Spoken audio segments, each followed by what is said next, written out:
که موږ پر دوی باندې پرښتې هم نازلې کړې وای او موږ له دوی سره خبرې کړې وای او د ټولې نړۍ شیان مو د دوی تر نظر لاندې راغون کړي وای بیا هم دوی ایمان راوړونکي نو مګر دا چې د خدای همدا غوښتنه وي چې هغوی د ایمان راوړي خو زیاتره خلک د ناپوهۍ خبرې کوي او موږ خو تل هم داسې شیطان انسانان او شیطان پیریان د هر پیغمبر دښمنان ګرځولي دي چې یو بل ته خوږې خبرې د غولونې او فریب لپاره رسوي که ستا د رب اراده دا وایي چې هغوی د داسې ونه کړي نو هغوی به هیڅکله داسې نه کول نو ته هغوی په خپل حال پرېږده چې په دروغو تړلو کې اخته وي موږ هغوی ته د دې هر څه کولو وخت ځکه ورکوو چې کوم خلک چې په آخرت باندې ایمان نه لري د هغوی زړونه د دې غولونکې ښکلا په لوري مایل وي او هغوی پرې خوښ شي او د هغو ناوړو چارو په کړو لاس پورې کړي چې هغوی کول غواړي آیا زه له الله نه پرته کوم بل فیصله کوونکی ولټوم په داسې حال کې چې هغه تاسو ته پوره مفصل کتاب لیږلی دی او کوم خلکو ته چې مونږ له تا نه مخکې کتاب ورکړی وو هغوی پوهیږي چې دا کتاب ستا د همغه رب له لوري په حق نازل شوی دی نو له دې کبله ته له شک کوونکو څخه مه کېږه ستا د رب وینا د رښتینولۍ او عدالت په اعتبار بشپړه ده هیڅوک د هغه د فرمانونو بدلونکی نه دی او هغه د هر څه اوریدونکی او په هر څه پوهیدونکی دی او ای محمد صلی الله علیه وسلم کته د هغو خلکو د اکثریت په خلو کار وکړي چې په ځمکه کې میشته دي نو هغوی به تا د الله له لارې نه واړوي هغوی خو صرف په ګمان روان او د انګیرنو برابرونکي دي په حقیقت کې ستا رب ډېر ښه پوهیږي چې څوک د هغه له لارې اوښتي دي او څوک په سمه لاره برابر دي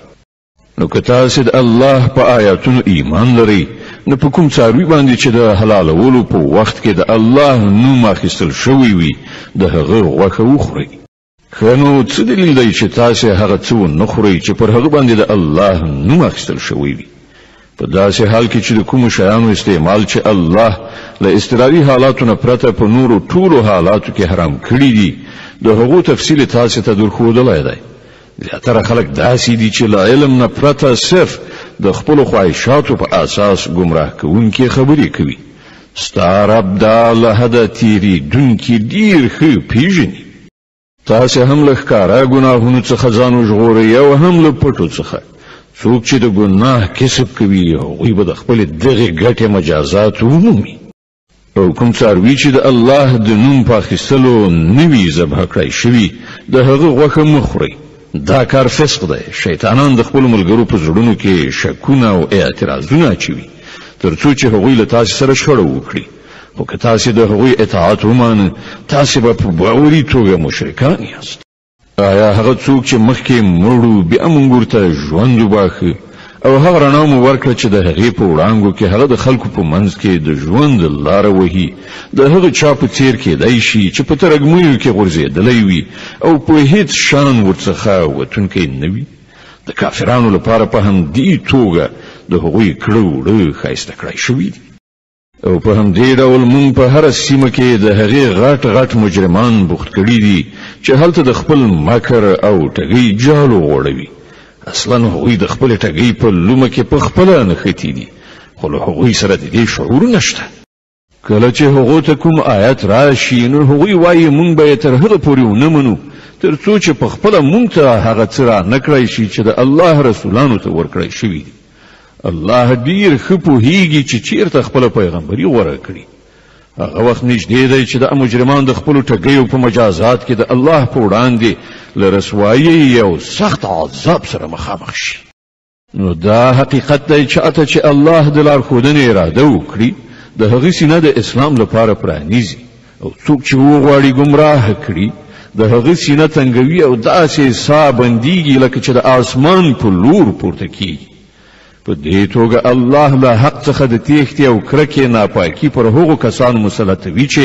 ایمان نه راوړي په داسې حال کې چې دا لاره ستا د رب سمه لاره ده او د هغه نښانې د هغو خلکو لپاره څرګندې کړای شوي دي چې نصیحت مني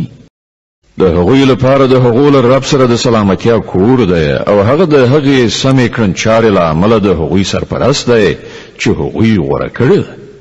په هغه ورځ چې الله ټول خلق تر محاصرې لاندې را ټول کړي په هغه ورځ به هغه پیریانو ته په خطاب وفرمایي چې ای د پیریانو ډلې تاسو خو په انساني نوې باندې ښه لاس پاک کړ له انسانانو څخه چې څوک د هغوی ملګري وو هغوی به عرض وکړي چې پروردګار زمونږ هر یو له بل نه پوره استفاده کړې ده او اوس مونږه هغې نیټې ته را رسېدلي یو چې تا راته ټاکلې وه الله به وفرمایي ښه نو اوس ستاسې استوګنځی اور دی په هغه کې به تاسې د تل لپاره اوسېږئ له هغه نه به یوازې همغه وژغورل شي چې الله د هغوی ژغورل وغواړي بېشکه ستا رب د حکمت خاوند او عالم دی وګوره په دې ډول به مونږ په آخرت کې ظالمان د هغو ګټو له امله چې هغوی په دنیا کې یو له بله سره په ملګري کېدو کولې په خپلو منځو کې سره دوستان وګرځو په هغه وخت کې به الله له هغو څخه دا پوښتنه هم وکړي چې ای د پیریانو او انسانانو ډلې آیا تاسو ته په خپله له همدا تاسې څخه هغه پیغمبران نه وو راغلي چې تاسې ته زما آیاتونه اورول او د دې ورځې له سرنوشت نه یې ویرولی هغوی به وایي هو موږ د ځان پر خلاف په خپله شاهدي وایو نن د دنیا ژوندانه دا خلک په غولونه کې اچولي دي خو په هغه وخت کې به هغوی په خپله د ځان پر خلاف شاهدي ووایي چې هغوی کافران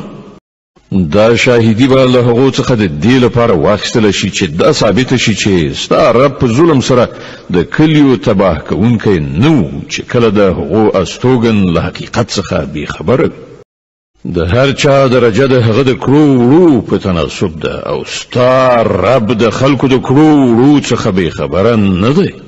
ستا رب بې نیازه او د رحمت خاوند دی که هغه وغواړي نو تاسې به له منځه یوسي او ستاسې په ځای به نور هغه خلک راولي چې چاته د هغه خوښ وي لکه څنګه چې تاسې د ځینو نورو خلکو له زوزات څخه راپورته کړي یاست له تاسې سره چې د کوم شي وعده کېږي هغه رومرو راتلونکی دی او تاسې د خدای د عاجزولو وس نه لرئ یعنې د خدای تقدیر ته تغییر نشئ ورکولی ای محمده ووایه چې ای خلکو تاسې په خپل ځای عمل کوونکي اوسئ او زه به هم په خپل ځای عمل کوم ژر به درته څرګنده شي چې د چا عاقبت ښه کېږي بېشکه چې ظالمان نه بریالي کېږي دې خلکو د الله لپاره په خپله د همغه پیدا کړو کښتونو او څارویو څخه یوه برخه ټاکلې ده او په خپل ګمان وایي دا د الله لپاره ده او دا زموږ د انګېرلیو شریکانو لپاره نو کومه برخه چې د هغوی د انګېرلو شریکانو لپاره ده هغه خو الله ته نه رسیږي خو کومه چې د الله لپاره ده هغه د هغوی شریکانو ته رسیږي څنګه بدې فیصلې کوي دا خلک او په همدې ډول د ډېرو مشرکانو لپاره د هغوی شریکانو د خپل اولاد وژل ښایسته کړي تر څو چې هغوی له تباهۍ سره مخامخ کړي او هغوی د خپل دین په باب په اشتباه کې واچوي که الله غوښتي وای نو دوی به داسې نه وکړي نو دوی پرېږده چې په خپلو دروغو جوړولو کې اخته وي وایي دا څاروي او دا کښت ممنوع دي دا یوازې هغه خلک خوړلی شي چې مونږ یې په هغو باندې خوړلو غواړو په داسې حال کې چې دا بندیز هغوی له خپله ځانه لګولی دی بل ځینې څاروي دي چې پر هغو باندې سپرلي کول او پیټه وړل حرام کړای شوي دي او ځینې څاروي دي چې پر هغو باندې د الله نوم نه اخلي او دا هر څه هغوی پر الله باندې افترا کړې ده ژر به الله دوی ته د دې دروغو جوړولو مجازات ورکړي او وایي څه چې د دې څارویو په ګېډه کې دي دا په ځانګړي ډول زموږ د نارینهو لپاره دي او زموږ پر ښځو باندې حرام دي خو که مړ وي نو دواړه د هغه په خوړلو کې شریک کېدای شي دا خبرې چې دوی غوټه کړي دي د دې مجازات به الله دوی ته ورکړي بېشکه هغه حکیم او له ټولو خبرو نه خبر ده په باوري توګه هغه خلک زیانمن شول چې خپل اولادونه یې د جهالت او ناپوهۍ په اساس ووژل او د الله ورکړې روزي په الله باندې په دروغو تړلو سره حرام وګڼله په یقیني ډول هغوی ګمراه شول او هیڅکله هغوی له سمې لارې میندونکو څخه نه و دا همغه ذات دی چې په ځمکه خپاره او د ونو مخ پورته باغونه او د خرماو ونې پیدا کړي کښتونه یې زرغون کړي چې له هغو څخه راز راز خوراکي مواد په لاس راځي د زیتون او د انارو ونې پیدا کړي چې د هغو میوې په رنګ څیرمه او په خوند کې بیلې وي د هغو له پیداوارو نه وخورئ چې کله میوه ونیسي او د الله حق ادا کړئ چې کله فصل وریبي او له حد تیری مکوئ چې الله له حد تیری کوونکی نه خوښوي او هماغه ذات دی چې له څارویو څخه یې ځینې داسې پیدا کړي دي چې له هغو څخه د سپرلۍ او پیټې وړلو کار اخیستل کیږي او ځینې داسې هم چې د خوړلو او هوارولو لپاره پکاري له هغو شیانو څخه وخورئ چې الله در په برخه کړي دي او د شیطان په پله مه ځئ چې ستاسې ښکاره دښمن دی دا اته نر او ښځې دي 2 د میږو له ناوې نه او 2 د وزو له ناوې نه ای محمد صلی الله علیه وسلم له دوی نه پوښتنه وکړه چې الله د هغو نر حرام کړي دي که ښځې یا هغه بچي چې د میږو او د وزې په ګېډه کې وي د علم سره سمې ماته راوښیي که تاسې رښتوني یاست او همدغه راز 2 د اوښ له ناوې نه او 2 د غوایي له ناوې نه دي پوښتنه وکړه د دوی نر خدای حرام کړي دي که ښځې یا هغه بچی چې د اوښ یا غوا په ګېډه کې وي آیا تاسې په هغه وخت کې موجود وئ چې الله د هغو د حراموالي حکم درکړی و نو له هغه چا نه به بل لوی ظالم څوک وي چې د الله لوري ته د دروغو وینا منسوب کړي تر څو چې له علم نه پرته خلکو ته غلطه لارښوونه وکړي په باوري توګه الله دغه راز ظالمانو ته سمه لاره نه ښیي ای محمد صلی الله علیه وسلم دوی ته ووایه کومه وحی چې ماته راغلی ده په هغې کې خو زه کوم داسې شی نه مومم چې په کوم خوړونکي باندې حرام وي مګر دا چې هغه مرداره یعنې خپله مړ شوی وي یا توی شوي وینه وي یا د خوږو غوښه وي چې هغه ناپاکه ده یا فسق وي چې د الله د نوم د اخیستلو پرته ذبح کړی شوی وي نو څوک چې د اړتیا په حالت کې له دغو شیانو څخه کوم شی وخوري پرته له دې چې هغه د نافرمانۍ اراده ولري او پرته له دې چې د اړتیا له اندازې څخه زیاتی وکړي نو په دې کې شک نشته چې ستا رب له تېرېدنې څخه کار اخیستونکی او رحم کوونکی دی او کوم خلکو چې یهودیت غوره کړ پر هغو باندې مونږ ټول نوکان والا ځناور حرام کړي او د غوایانو او پسونو وازده هم له هغې نه پرته چې د هغو په پښتیو یا د هغو په کلمو یا په هډوکو پورې نښتي وي دا مونږ د هغو د سرغړونې سزا هغوی ته ورکړې وه او دا څه چې مونږ وایو بیخي رښتیا وایو اوس که هغوی تا دروغجن وګڼي نو ورته ووایه چې ستاسې د رب د رحمت لمن ارته ده او له ګناهکارانو څخه د هغه د عذاب مخه ګرځول کېدی نشي دا مشرکان به ستاسې د دې خبرو په ځواب کې ارومرو وایي چې که الله غوښتلی نو به مونږ مشرکان شوي وو او نو به زمونږ پلار نیکه او نو به مونږ کوم شی حرام ګڼلی وو د همدغه راز خبرو په جوړولو له دوی نه مخکې خلکو هم حق ته د دروغو نسبتونه کړي وو تر دې پورې چې په پای کې زمونږ د عذاب خوند وڅاکه دوی ته ووایه آیا له تاسې سره څه علم شته چې هغه مونږ ته وړاندې کړی شي تاسې خو صرف په ګمان روان یاست او ځانګړې انګېرنې کوئ بیا ووایه ستاسې د دې سند په مقابل کې حقیقت ته رسېدلی سند خو له الله سره دی بېشکه که الله غوښتي وای نو تاسې ټولو ته به یې لارښوونه کړې وه دوی ته ووایه چې خپل هغه شاهدان راولئ چې د دې خبرې شاهدي ووایي چې الله دا شیان حرام کړي دي نو که هغوی شاهدي ووایي نو ته له هغو سره شاهدي مه وایه او هیڅکله د هغو خلکو په غوښتنو پسې مه ځه چې هغوی زموږ آیاتونو ته د دروغو نسبتونه کړي او له آخرت نه منکران دي او نور له خپل رب سره شریکوي ای محمد دوی ته ووایه چې راشئ زه تاسې ته اورم چې ستاسې رب پر تاسې باندې څه بندیزونه لګولي دي دا چې له هغه سره څوک مه شریکوئ له مور او پلار سره ښه چارچلند وکړئ خپل اولاد د مفلسۍ له ویرې مه وژنئ مونږ تاسې ته هم روزي درکوو او هغو ته به هم ورکړو او فواحشو یعنې کبیره ګناهونو ته مه ورنږدې کیږئ او هغه نفس چې الله هغه محترم ګرځولی دی مه وژنئ مګر په حق سره دا خبرې دي چې د دې لارښودنه هغه تاسې ته کړې ده تاسې باید له پوهې او ادراک نه کار واخلئ او دا چې د یتیم مال ته مو نږدې کیږئ مګر په داسې توګه چې ډېره غوره وي تر دې پورې چې هغه د خپل رشد سن او عمر ته ورسیږي او په طول او پیمانه کې پوره انصاف وکړئ مونږ په هر چا باندې د مسؤلیت همومره پیټه ږدو څومره چې د هغه په وس کې وي او کله چې خبره کوئ په عدالت سره یې وکړئ که معامله د خپل خپلوان هم وي او له الله سره تعهد پوره کړئ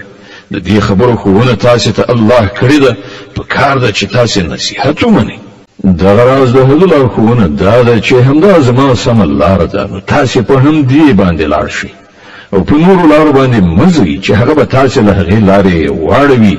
تیت پرک به مو کړي.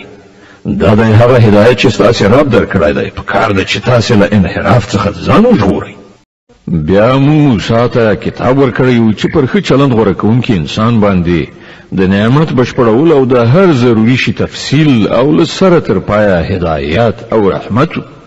او د دې لپاره بني اسرائیلو ته ورکړی شوی و چې ښایي خلک له خپل پروردګار سره په یو ځای کېدو ایمان راوړي.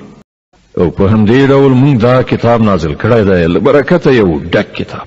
نو تاسې د دې پیروي وکړئ او د تقوا کړنچاره غوره کړئ، لرې نه ده چې پر تاسې رحم وشي. تر څو چې دا ونه وایي چې کتاب له موږ نه پخوا دوو ډلو یعنې یهود او نصارا ته نازل شوی او موږ د هغو له لوستلو بېخبره وو. او اوس تاسې دا پلمه هم نشئ کولی چې که پر موږ باندې کتاب نازل کړی شوی وای نو موږ به له هغو نه ښه هدایت میندونکي وو. تاسې ته ستاسې د رب له لوري نه یو روښانه دلیل هدایت او رحمت راغلی دی. اوس به له هغه چا نه بل غټ ظالم څوک وي چې د الله آیتونه دروغ وګڼي او مخ ورڅخه واړوي. کوم کسان چې زموږ له آیاتونو څخه مخ اړوي موږ به هغوی ته د دې مخ اړونې په مجازات کې ډیره بده سزا ورکړو. آیا اوس خلک دې ته سترګې په لارې دي چې د هغوی مخې ته پرښتې راشي ودرېږي، یا ستا رب په خپله راشي، یا ستا د رب ځینې څرګندې نښانې ښکاره شي. په کومه ورځ چې ستا د رب ځینې مخصوصې نښانې را څرګندې شي بیا به یو داسې چاته د هغه ایمان هیڅ ګټه ونه رسوي چې مخکې ایمان نه وي راوړی، یا یې په خپل ایمان کې څه نیکي نه وي ګټلې. ای محمد صلی الله علیه وسلم دوی ته ووایه چې ښه نو تاسې سترګې په لاره اوسئ، موږ هم انتظار باسو. کوم خلکو چې خپل دین ټوټه ټوټه کړ او ډلې ډلې شول، په یقیني توګه له هغو سره ستا هیڅ اړیکه نشته. د هغو معامله الله ته سپارلې ده، همغه به هغوی ته وښیي چې هغو څه کړي. څوک چې د الله حضور ته له نیکۍ سره راشي د هغه لپاره 10 چنده ثواب دی، او څوک چې له بدۍ سره راشي هغه ته به همغومره بدله ورکړی شي څومره چې هغه قصور کړی دی، او په چا باندې به ظلم ونه کړی شي. ای محمد صلی الله علیه وسلم ووایه زما رب په یقیني توګه ماته سمه لاره راښودلې ده، بیخي صحیح دین چې په هغه کې کوم کوږوالی نشته. د ابراهیم مسلک چې هغه یو لوري ته په متمایل کېدو غوره کړی او هغه له مشرکانو څخه نه و. ووایه زما لمونځ، زما د عبادت ټول مراسم، زما ژوند او زما مرګ هر څه د الله رب العالمین لپاره دي چې د هغه هیڅوک شریک نشته. د همغه امر ماته شوی دی او تر ټولو لومړی د اطاعت سره ټیټونکی زه یم. ووایه آیا زه له الله نه پرته کوم بل رب ولټوم، په داسې حال کې چې همغه د هر څه رب دی. هر څوک چې څه ګټي د هغه مسؤل هغه پخپله دی، هیڅ پیټی پورته کوونکی د بل پیټی نه پورته کوي. بیا ستاسې ټولو د خپل رب لوري ته ورګرځېدل دي. په هغه وخت کې به هغه ستاسې د شخړو حقیقت تاسې ته دروښیي. هماغه ذات دی چې هغه تاسې د ځمکې خلیفګانو ګرځولی او له تاسې نه یې ځینو ته د ځینو نورو په مقابل کې ډېرې لوړې درجې درکړي، تر څو تاسې ته یې چې څه درکړي دي په هغه کې په تاسې باندې ازمویښت وکړي. بېشکه ستا رب په سزا ورکولو کې هم ډېر چټک دی او ډېر بخښونکی او رحم کوونکی هم دی. د الاعراف مبارکه سوره چې د قرآن عظیم الشان 9مه سوره ده، په مکې معظمې کې را نازله شوې ده، 206 آیاتونه لري. پښتو ترجمه یې له لومړي آیت څخه اورئ. د الله په نوم چې ډېر زیات مهربان پوره رحم لرونکی دی. الف لام میم صاد.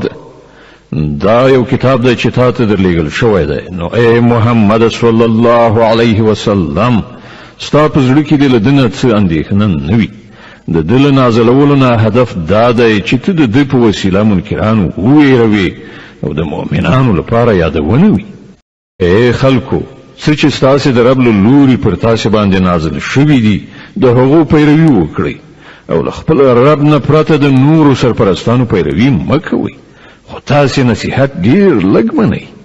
څومره ودانۍ دي چې هغه مونږ تباه کړي، پر هغو باندې په ناڅاپي ډول د شپې زموږ عذاب پریوت یا په رڼا ورځ په داسې وخت کې راغی چې هغوی استراحت کړی او کله چې پر هغوی باندې زموږ عذاب راغی نو د هغوی په ژبه له دې وینا پرته نور څه نه و چې موږ په رښتیا سره ظالمانو. نو دا کار ارومرو کېدونکی دی چې موږ له هغو خلکو څخه حساب واخلو چې موږ هغوی ته پیغمبران ورلیږلي دي او له پیغمبرانو نه به هم د پیغام رسولو پوښتنه وکړو. بیا به موږ په خپله په کامل علم سره ټوله ماجرا د هغوی مخې ته وړاندې کړو. ښه نو موږ چېرته غایب نه وو او په هغه ورځ به تله کټ مټ حق وي. د چا چې پله درنه وي همغوی به خلاصون ومومي او د چا چې پلې سپکې شي همغوی به په زیان کې د خپل ځان اخته کوونکي وي ځکه چې هغوی زموږ له آیاتونو سره له ظلمه ډک برخورد کوو. مونږ تاسې له وس واک سره په ځمکه کې میشته کړئ او ستاسې لپاره مو دلته د اوسېدو وسایل برابر کړل خو تاسې ډیر کم شکر ویستونکي یاست. مونږ ستاسې هستونه یعنی پیدایښت پیل کړ بیا مو ستاسو صورت جوړ کړ بیا مو پرښتو ته وویل چې آدم ته سجده وکړئ. په دې امر سره ټولو سجده وکړه خو ابلیس په سجده کوونکو کې شامل نه شو. پوښتنه یې وکړه ته څه شي له سجدې کولو څخه منع کړې کله چې ما درته امر کړی و؟ وی ویل زه له هغه نه غوره یم تا زه له اوره پیدا کړی یم او هغه له خټې څخه. الله وفرمایل ښه نو ته له دې ځایه کوز شه ته حق نه لرې چې دلته د لویۍ غرور وکړې ووځه چې په حقیقت کې ته له ذلیل شوو څخه یې. وی ویل ما ته تر هغې ورځې پورې مهلت راکړه چې دا ټول دوهم ځل راپاڅول شي. وی فرمایل مهلت دی درته. وی ویل ښه نو څنګه چې تا زه په ګمراهۍ کې اخته کړی یم زه به هم اوس ستا د سمې لارې په سر باندې دغو انسانانو ته څارو کینم له وړاندې وروسته ښي خوا کیڼې خوا هر لوري به یې راایسار کړم او ته به د دوی زیاتره شکر ویستونکي ونه مومې. وی فرمایل له دې ځایه سپکه ورټل شوی ووځه باور ولره چې له دوی څخه چې څوک ستا پیروي وکړي ستا په شمول به له هغو ټولو نه دوزخ ډک کړم. او ای آدمه ته او ستا مېرمن دواړه په دې جنت کې اوسېږي هر چېرته چې هر شی ستاسې زړه غواړي خورئ خو دغې ونې ته نږدې مه ورځئ که نه نو له ظالمانو څخه به وشمېرل شئ. بیا شیطان هغوی تیر ویستل تر څو چې د هغوی شرم ځایونه چې یو له بله پټ کړی شوي وو د هغوی په وړاندې بربنډ شي. هغو ته یې وویل ستاسې رب چې تاسې له دې ونې څخه منع کړي یاست د دې باعث له دې پرته نور څه نه دي چې چیرته تاسې پرښتې نه شي یا تاسې ته د تل لپاره ژوند در په برخه نه شي. او هغه په لوړه یعنې قسم خوړلو هغوی ته وویل چې زه ستاسې رښتینی خیر غوښتونکی یم. په دې توګه په غولولو سره هغه دواړه کرار خپلې لارې ته راواړول. په پای کې چې کله هغوی د هغې ونې خوند وڅاکه نو د یو بل په وړاندې د هغوی سطر مات شو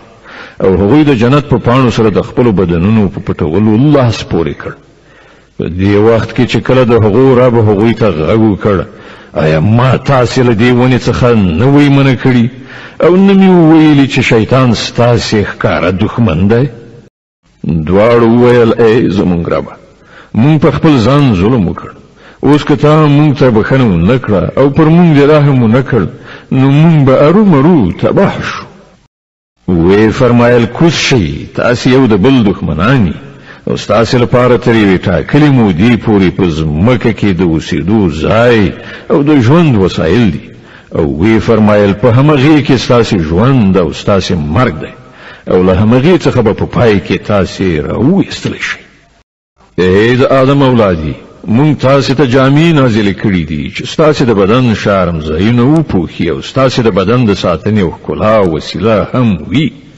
او ډېره غوره جامه د پرهیزګارۍ جامه ده. دا د الله له نښانو څخه یوه نښانه ده په کار ده چې خلک ورڅخه درس واخلي. ای بني آدمانو داسې د نوي چې شیطان تاسې بیا همغه شان په فتنه کې اخته کړي لکه څنګه چې هغه ستاسې مور پلار له جنت نه ویستلي وو او له هغو څخه یې د هغو جامې ویستلې وي تر څو د هغو شرم ځایونه یو د بل په وړاندې لوڅ شي. هغه او د هغه ملګري تاسې له یو داسې ځای نه ویني چې له هغه ځایه تاسې هغوی نشئ لیدلی. مونږ دا شیطانان د هغو خلکو سرپرستان ګرځولي دي چې ایمان نه راوړي. کله چې دا خلک کوم د شرم وړ کار کوي نو وایي مونږ په همدې کړنلاره باندې خپل پلرونه نیکونه میندلي او په خپل الله مونږ ته د داسې چارو سرته رسولو امر کړی دی. دوی ته ووایه الله هیڅکله د بې حیایي امر نه کوي. ایا تاسې د الله د نوم په اخیستلو هغه خبرې کوي چې د هغو په باب تاسې معلومات نه لرئ؟ ای محمد صلی الله علیه وسلم دوی ته ووایه زما رب خو د ریښتینولۍ او عدالت امر کړی دی او د هغه حکم خود دا دی چې په هر عبادت کې خپل لوری سم کړئ، همغه وبلئ، خپل دین د همغه لپاره خالص کړئ. په کومه توګه چې هغه اوس پیدا کړي یاست په همدې ډول به بیا تاسې پیدا کړلی شئ. یوې ډلې ته خو هغه سمه لاره ښودلې ده خو پر بلې ډلې ګمراهي ثابته شوې ده ځکه چې هغوی د خدای په ځای شیطانان خپل سرپرستان نیولي دي او هغوی انګیري چې مونږ په سمه لاره باندې. ای بني آدمان د هر عبادت په وخت کې په خپله ښکلا سینګار اوسئ او خورئ څښئ او له حده تیری مه کوئ. الله له حده تیري کوونکي نه خوښوي. ای محمده دوی ته ووایه چا د الله هغه ښکلا حرامه کړې ده چې هغه د خپلو بندګانو لپاره راویستلې وه او چا پاکه روزي حرامه کړې؟ ووایه دا ټول شیان د دنیا په ژوندانه کې هم د ایمان راوړونکو لپاره دي او د آخرت په ورځ خو به یوازې د همدوی لپاره وي. په دغه شان مونږ خپلې خبرې روښانوو د هغو خلکو لپاره چې عالمان دي. ای محمد صلی الله علیه وسلم دوی ته ووایه چې زما رب چې کوم شیان حرام کړي دي هغه خود دا دي د بې حیایي چارې که ښکاره وي او که پټې او ګناه او د حق په خلاف تیری او دا چې له الله سره تاسې کوم څوک شریک کړئ چې د هغه لپاره کوم سند نه دی نازل کړی او دا چې د الله په نوم داسې کومه خبره وکړئ چې د هغې په باب تاسې معلوماتو نه لرئ چې هغه په حقیقت کې همغه کړې ده. د هر قوم لپاره د مهلت یوه نیټه ټاکلې ده. بیا چې کله د کوم قوم وخت او نیټه پوره کیږي او پوره 1 ساعت وروسته والی او مخکې والی به هم پکې نه راځي او دا خبره الله د مخلوق پیدا کولو په پیل کې په ډاګه ښکاره کړې وه. ای بني آدمانو په یاد ولرئ که چېرته تاسې ته په خپله له تاسې نه داسې پیغمبران راشي چې تاسو ته زما آیاتونه اوروي نو څوک چې له سرغړونې څخه ډډه وکړي او خپله کړنچاره سمه کړي د هغه لپاره څه ویره او کړاو نشته. او څوک چې زموږ آیاتونه دروغ وګڼي او د هغو په مقابل کې په سرکشۍ لاس پورې کړي همغوی به دوزخیان وي د تل لپاره به پکې استوګن وي. ښکاره خبره ده چې له هغه چا نه به بل غټ ظالم څوک وي چې سراسر د دروغو خبرې د الله لور ته منسوبې کړي یا د الله ریښتینې آیاتونه دروغ وګڼي. داسې خلک به د خپل تقدیر د لیکنې سره سمه خپله برخه ومومي ان تر دې چې هغه ساعت به راشي چې کله زموږ لیږل شوي پرښتې د هغو د ساګانو اخیستلو لپاره ورسیږي په هغه وخت کې به هغوی ورڅخه پوښتنه وکړي چې راوښیي اوس چیرته دي ستاسې هغه معبودان چې تاسې هغه د خدای په ځای بلل؟ هغوی به ووایي چې ټول له موږ نه ورک شول او هغوی به په خپله د ځان په خلاف شاهدي ووایي چې موږ په رښتیا سره له حق نه منکران. الله به وفرمایي ځئ تاسو هم همغه دوزخ ته لاړ شئ چې هغه ته له تاسې څخه مخکې د پیریانو او انسانانو تېرې شوې ډلې ورغلي. هره ډله چې کله دوزخ ته ننوځي نو پر خپله مخکنۍ ډله باندې به لعنت ویونکی ننوځي ان تر دې چې کله ټول هلته سره یو ځای شي نو هره وروستۍ ډله به د مخکنۍ ډلې په باب وایي چې ای پروردګار دا خلکو چې مونږ یې بې لارې کړو نو له دې امله دوی ته 2 چنده سزا ورکړه. په جواب کې به ویل شي د هرې یوې لپاره 2 چنده سزا ده خو تاسې پوهیږئ نه. او لومړنۍ ډله به دوهمې ډلې ته ووایي چې که موږ د پړې یعنې ملامتۍ وړو نو تاسې پر موږ باندې څه ښه توب درلود اوس د خپلو کړو وړو په نتیجه کې د عذاب خوند وڅکئ. باور ولرئ چا چې زموږ آیاتونه دروغجن ګڼلي دي او د هغو په مقابل کې سر غړولی دی د هغو لپاره به د آسمان دروازې هیڅکله پراننستل شي جنت ته د هغو تګ دومره ناممکن دی لکه د ستنې سپم څخه د اوښ تېرېدل. موږ مجرمان په همداسې مجازات محکومو. د هغو لپاره به د دوزخ لاندې یعنی فرش او د همدې دوزخ له پاسه اغوستونه یعنی پوښ وي. دا د هغه بدله چې موږ ظالمانو ته ورکو. د دې پر خلاف کوم کسانو چې زموږ آیاتونه منلي دي او غوره عملونه یې کړي دي او په دې باب موږ هر څوک د هغه د وسې په اندازه مسؤل ګرځو. هغوی جنتیان دي، هلته به هغوی تل اوسي. د هغو په زړونو کې چې د یو بل په خلاف کوم خیره وي هغه به موږ ایسته کړو. د هغوی نه لاندې به ویالې بهیږي او هغوی به ووایي چې ثنا ستاینه الله لره ده چې هغه موږ ته دا لاره وښودله. موږ په خپله لاره نشوی موندلی که الله موږ ته لارښوونه نه وای کړې. زموږ د رب لیږل شوي پیغمبران په رښتیا سره په حق راغلي وو. په هغه وخت کې به آواز راشي چې دا جنت چې تاسې د هغه وارثان ګرځېدلي یاست تاسې ته د هغو عملونو په بدل کې درکړی شوی دی چې تاسې کول. بیا به دا جنتیان دوزخیانو ته آواز وکړي وبه وایي موږ خو هغه ټولې ژبنې یعنې وعدې بشپړې وموندلې چې زموږ پروردګار له موږ سره کړې وي. ایا تاسې هم هغه ژبنې وعدې پوره وموندلې چې ستاسې رب کړې وي؟ هغوی به ځواب ورکړي هو. په دې وخت کې به یو آواز کوونکی د هغوی په منځ کې نارې کړي چې د خدای لعنت دې وي پر هغو ظالمانو باندې چې د خدای له لارې نه خلک منع کول او د هغوی کوږوالی یې غوښت او له آخرت نه منکران. د دې دواړو ډلو ترمنځ به یو پرده یعنی برید وي چې د هغې د پاسه پر اعراف باندې به څه نور کسان وي. دوی به هره ډله د هغې له څېرې نه پیژني او جنتیانو ته به آواز وکړي وبه وایي چې سلامتي دې وي پر تاسې. دا خلک به په جنت کې ننوتلي نه وي خو د هغه هیلهمن به وي. او کله چې د هغوی سترګې د دوزخیانو لوري ته واوړي نو به وایي ای پروردګاره موږ د دې ظالمانو ملګري کوم. بیا به دا د اعراف خلک څو تنه غټ غټ دوزخیان د هغو په نښو نښانو سره وپېژني. ورته به آواز وکړي چې تاسې ولیدل نن نه ستاسې ډلې ټپلې ستاسې څه درد دوا کړ نه مو هغه وسایل په کار شول چې تاسې لوی شیان ګڼل. او آیا دا جنتیان همغه خلک نه دي چې د هغو په باب تاسې په قسمونو خوړلو ویل چې دوی ته خو به خدای له خپل رحمت څخه هیڅ شی هم ور نه کړي؟ نن هم هغوی ته وویل شول چې ننوځئ جنت ته نه به در باندې ویره وي نه کړاو. او دوزخیان به جنتیانو ته آواز وکړي چې لږ غوندې اوبه پر موږ باندې راتوی کړئ یا له هغې روزي څخه چې الله تاسې ته درکړې ده یو څه راوغورځوئ. هغوی به ځواب ورکړي چې الله دا دواړه شیان د حق پر هغو منکرانو باندې حرام کړي دي چې هغوی خپل دین لوبه او ساعتیري ګرځولی و او د دنیا ژوند هغوی غولولی و. الله فرمایي چې نن به موږ هم هغوی په همغه شان هیر کړو لکه څنګه چې هغوی د دې ورځې پیوستون هیر کړی او زموږ له آیاتونو څخه یې انکار کوو. موږ دغه خلکو ته له یو داسې کتاب سره راغلي یو چې هغه مو د علم په اساس تشریح کړی دی. د ایمان راوړونکو لپاره هدایت او رحمت دی. اوس نو آیا دا خلک له دې پرته کومې بلې خبرې ته سترګې په لاره دي چې هغه عاقبت سره مخامخ شي چې دا کتاب د هغه خبر ورکوي؟ په کومه ورځ چې له هغه عاقبت سره مخامخ شي نو چا چې مخکې هغه له یاده ویستلی و همغه خلک به ووایي چې په رښتیا سره زموږ د پروردګار پیغمبران له حق سره راغلي. نو آیا اوس به زموږ لپاره کوم سپارښتګر وي چې زموږ په باب سپارښت وکړي یا موږ دوهم ځل بیرته ولیږل شو تر څو د هغه څه په ځای چې موږ پخوا کول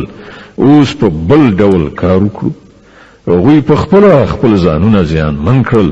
او کوم دروغ چې هغوی تړل هغه ټول ورڅخه ورک شول.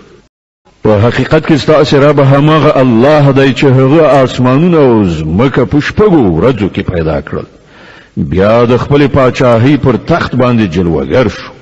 شپه په ورځې باندې خوروي او بیا ورځ په شپې پسې په منډه راځي.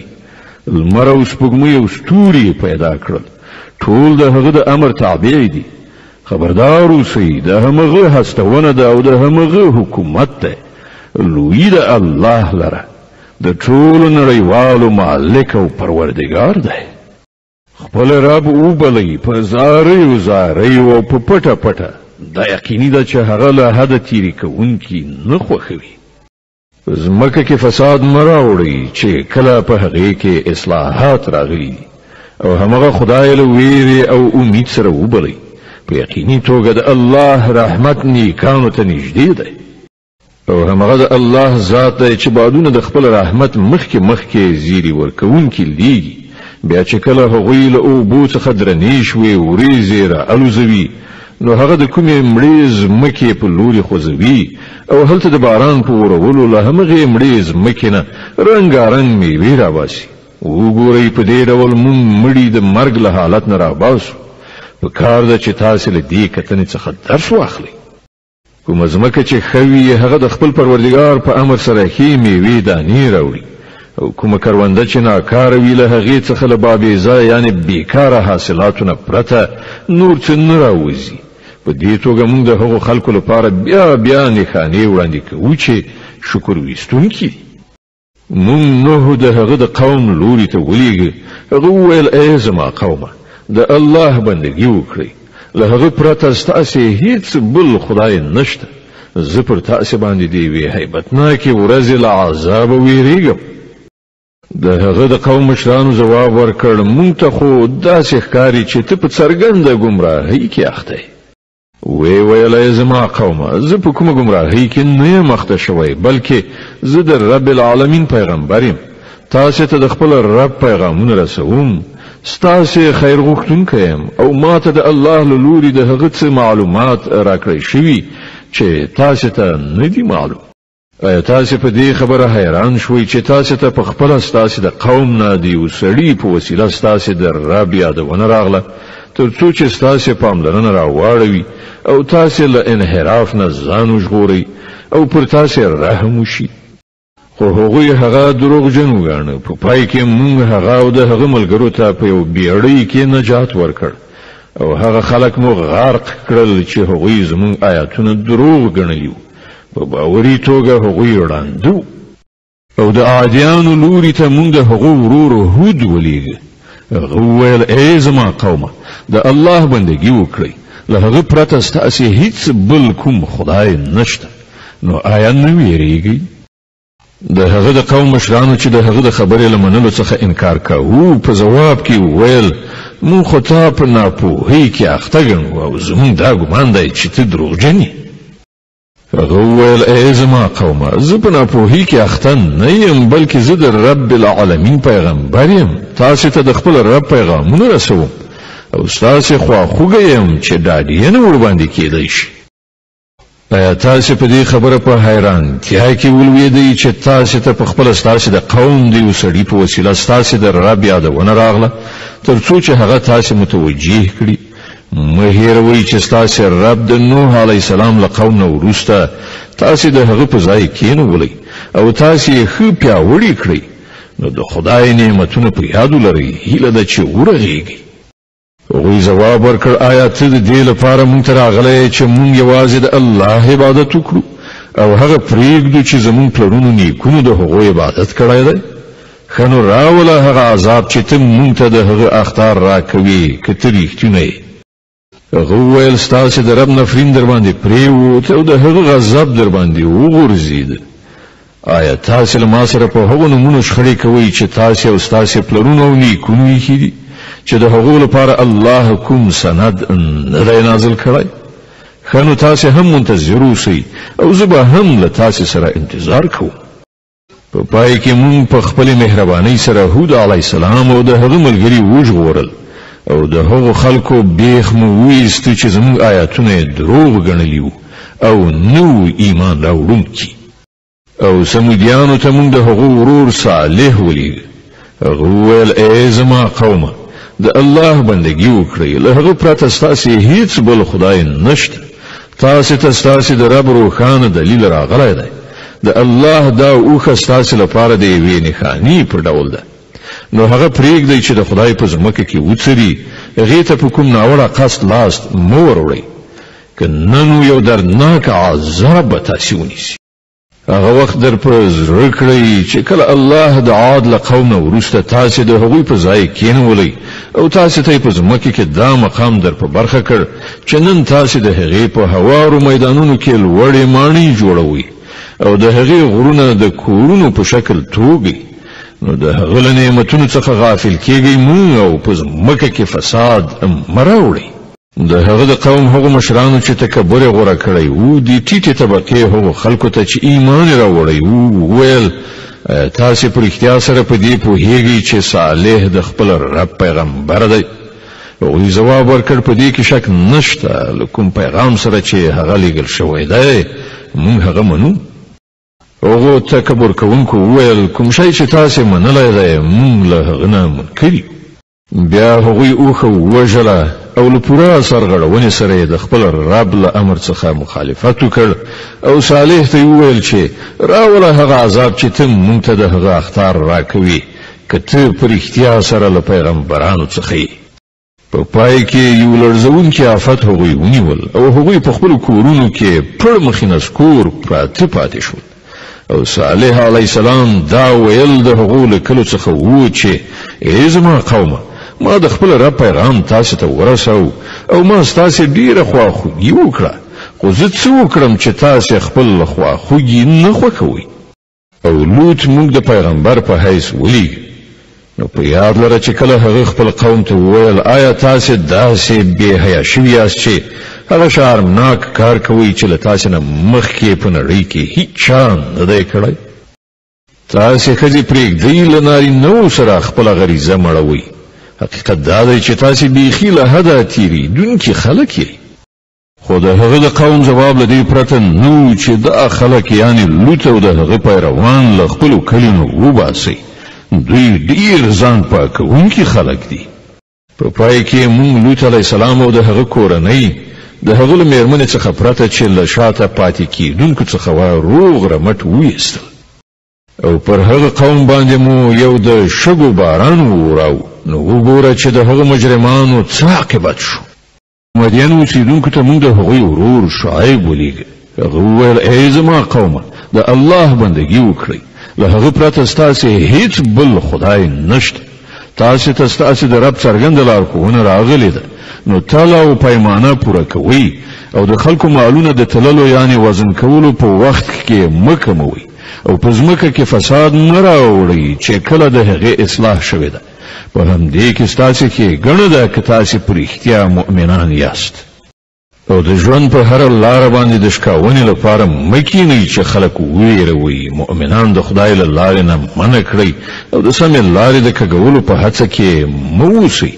هغه وخت در په زړه کړئ چې کله تاسې لږ شمېر وئ بیا الله تاسې زیات کړئ او په غړېدلو سترګو وګورئ چې په نړۍ کې فساد کوونکي په کوم سرنوشت اخته شوي دي کله تاسې څخه یوه ډله په هغه هدایت باندې چې زه ورسره لیږل شوی یم ایمان راوړي او بله ایمان نه راوړي نو له صبر سره سترګې په لاره اوسئ چې تر څو الله زموږ په منځ کې فیصله وکړي او همغه تر هر چا ښه فیصله کوونکی دی